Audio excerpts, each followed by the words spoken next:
बिस्मिल्लाहिर्रहमानिर्रहीम। आज हम जिस चैप्टर के एमसीक्यूज़ की बात करने लगे हैं उसका नाम है वेव्स एंड ऑसिलेशन। पहले एमसीक्यूज़ पढ़ते हैं। उसमें कहता है the various feature of phenomena can be various features of wave phenomena can be very conventionally studies by operators called, यानी कि हम एक वेव के जो मुख्तलिफ अमल हैं उनको किस ऑपरेटर्स के ज़रिए स्टडी कर सकते हैं। उस ऑपरेटर्स को क्या कहते हैं? सोनोमीटर, रिपल टैंक, हाइड्रोमीटर और बैरोमीटर। ठीक है, रिपल टैंक जो होता है उसमें हम वेव के रिफ्लेक्शन भी, डायफ्रैक्शन भी और रिफ्रैक्शन भी, तीनों चीज़ों को स्टडी कर सकते हैं। तो हमारे पास यहाँ पर बी आंसर ठीक है।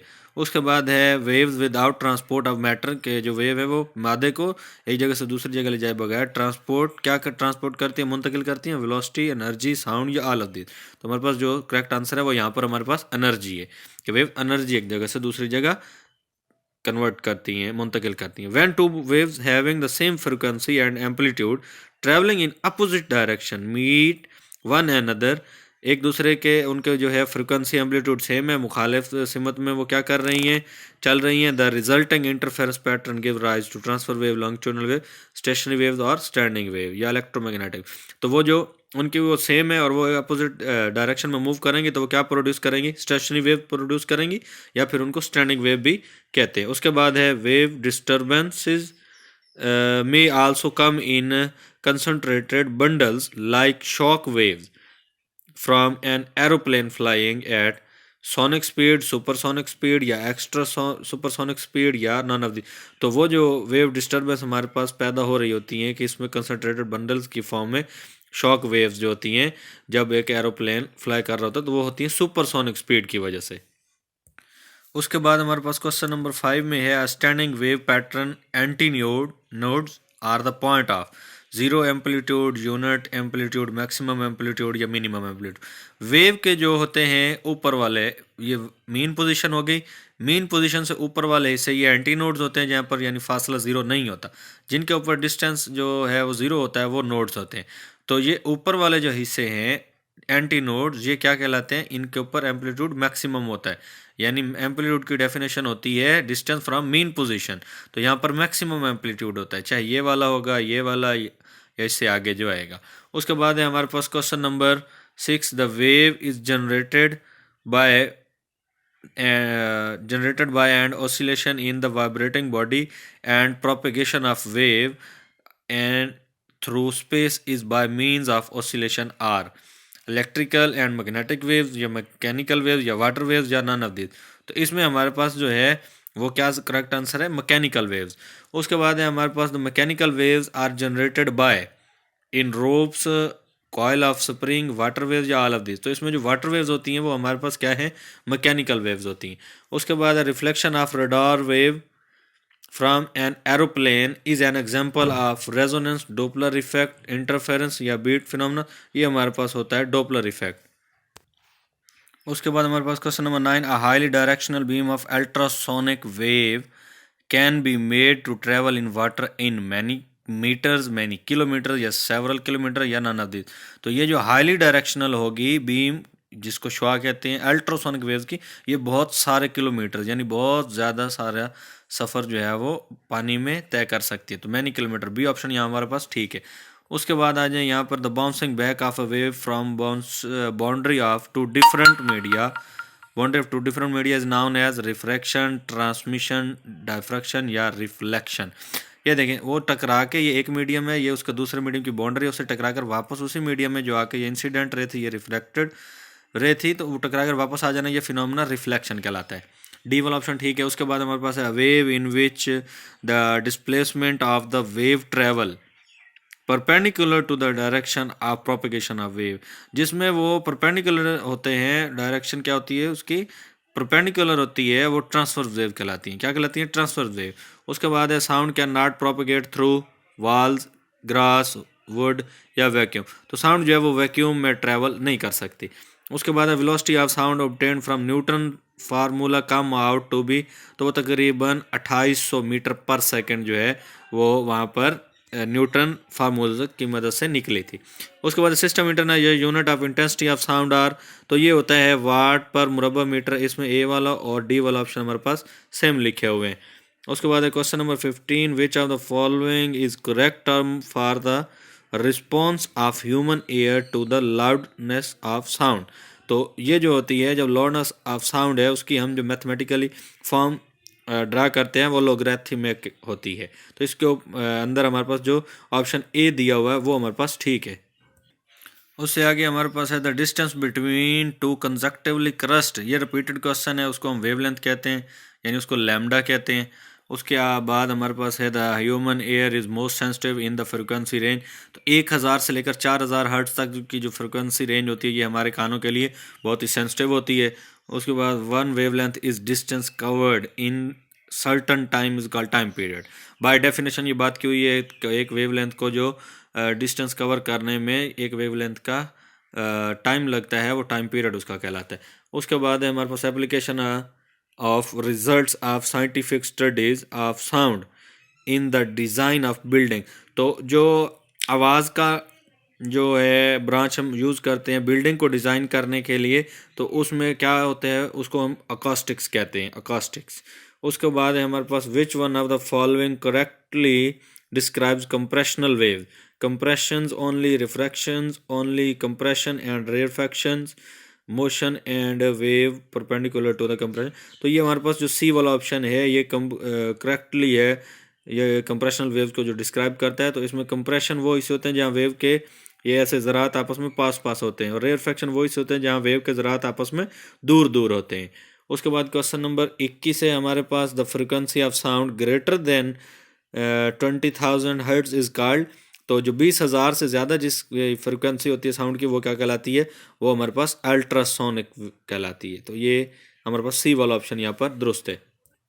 उसके बाद हमारे पास है which one of the following instances are the plane polarized waves. जो प्लेन पोलराइज्ड वेव्स हैं वो कौन सी, अल्ट्रावायलेट रेज है, विजिबल लाइट है, इंफ्रारेड रेडिएशन है, या गैमा रेज है। तो ये हमारे पास गैमा रेज वाला ऑप्शन दुरुस्त है।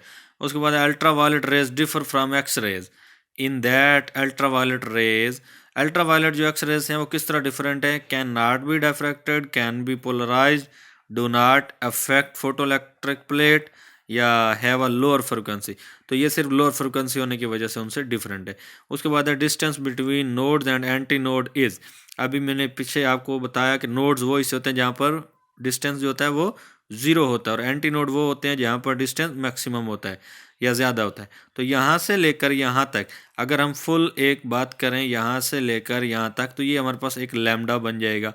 ठीक है, हाफ की बात करें तो लैम्डा बाय 2 बन जाएगा, और उसके भी हाफ यानी एक नोड और एक एंटी नोड के दरमियानी फासला ये लैम्डा बाय 4 हो जाएगा। तो सी वाला ऑप्शन हमारे पास यहाँ पर दुरुस्त है। उसके बाद है decibel is a unit of, decibel आपको पता है साउंड लाउडनेस का यूनिट होता है। सी वाला ऑप्शन हमारे पास यहाँ पर दुरुस्त है। उसके बाद है an oscillating mass spring system generates.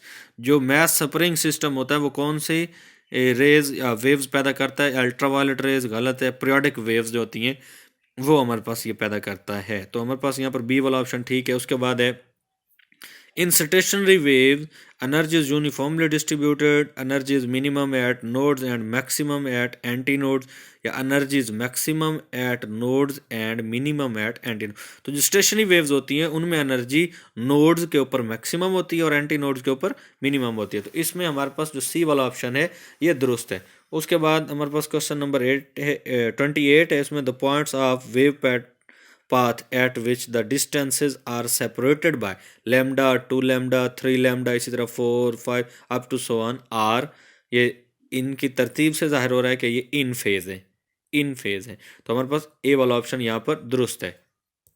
उसके बाद है जी 29 Laplace formula is derived from.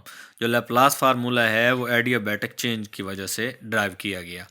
Laplace formula Newton के जो फार्मूलेशन थी उसमें जो एडियाबैटिक एक डिसएडवांटेजेस आ रहा था, वो वैल्यू करेक्ट नहीं मिल रही थी, तो लैप्लास फार्मूला जो है वो ड्राइव किया गया एडियाबैटिक चेंज से। उसके बाद है द गैस हैव आ, जो गैस है उसका लार्ज इलास्टिक मॉडुलस होता है, स्मॉलर इलास्टिक मॉडुलस होता है, नो इलास्टिक मॉडुलस, इन्फिनिट, तो उसका स्मॉलर इलास्टिक मॉडुलस होता है। बी वाला ऑप्शन ठीक है।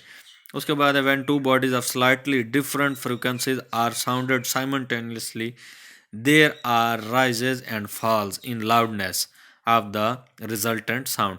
कहते हैं कि स्लाइटली डिफरेंट फ्रिक्वेंसी हो दो बॉडीज़ की, जब हम उनको आपस में क्या करते हैं बजाते हैं तो लाउडनेस में कोई राइज आ रहा है, कहीं पर बुलंद होती है कहीं पर मध्यम होती है, तो ये result this type of rise and fall of the loudness is called beats. By definition ये बीट्स की तारीफ लिखी हुई है। उसके बाद है 32, इसमें है Y is the ratio of molar specific heat at constant pressure and molar specific heat at constant volume. What is the value of y? y की वैल्यू होती है 1.40 जो कि कांस्टेंट वैल्यू है। उसके बाद है when gas is heated at constant pressure its volume is increased and its density।